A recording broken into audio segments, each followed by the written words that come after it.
Another great contribution to the animosity and frustration leading up to the American Revolution has to do directly with the British laws and taxation that were being enforced at the time, since it was so diametrically opposed to their previous treatment of the colonists basically being ignored. Colonist frustration over the treatment from the British is one of the primary causes of the American Revolution. Taxes in particular were a source of aggravation leading up to the years before the war.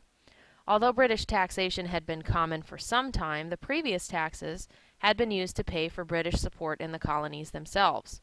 Following the French and Indian War, however, the funds that were raised were being used to replace expenses lost in the British treasury as a result of the cost of fighting such a dispute. Taxation and the concept of representation were important to the colonists, while in the past they felt as though the taxes were going towards support of the local economy as well as protection. The new taxes were being used solely for means on another continent, increasing their frustration towards the British Crown. The increasing collective frustration about these issues is what sparked the American Revolution. So why does this matter? Whenever a major conflict like the American Revolution is being explored by students, it's important to understand how numerous factors can contribute to the causes and effects of such an event. Taxation in particular had an important influence on how the colonists felt they were treated and how the British responded to these allegations. Taxation acts in the colonies weren't actually new, but in the aftermath of the French and Indian War, many colonists did not see the purpose for so many of these rules and regulations.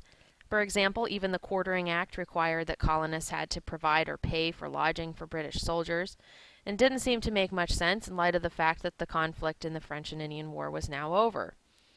Lined up with the fact that Britain also had to pay for its war debts from the French and Indian War, Parliament and the British King felt it was within their rights to tax the colonies to help pay for some of the costs of what they spent to protect these same people.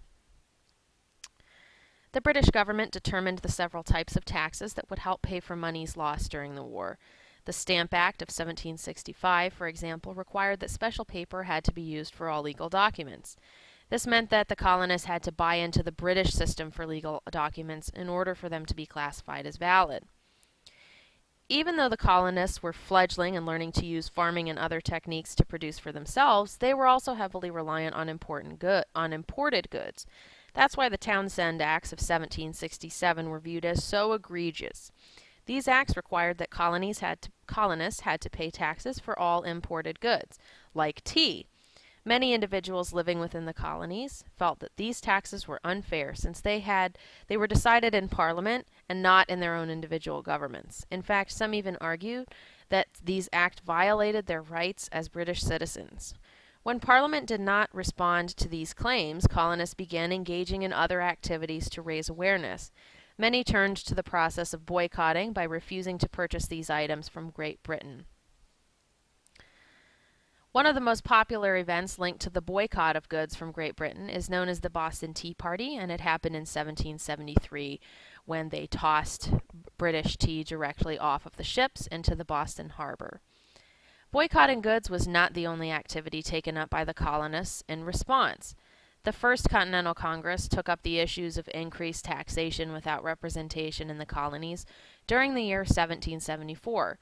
And they used this opportunity to talk about it as a group, but also to generate a long list of complaints about the way Great Britain was acting. Despite these somewhat official lists of complaints, many colonists continued to feel that Great Britain was not listening to their concerns or responding in any kind of meaningful way. So many colonists became more irritated as time went on when it appeared that their concerns would not be heard. So part of the resistance in the colonies was official through the mouthpiece of the Continental Congress drafting up lists of frustrations and communicating them. But the colonists were also frustrated because even when they took that official action and steps to notify the British government about what they felt were oppressive and unfair policies, there was no reaction. So many of them felt like they had no other option but to turn to violent or really big events to make their point heard. And this is some of the thought behind not just the Boston Tea Party, but other boycotted events that took place on behalf of the colonists. They didn't feel like they were being heard.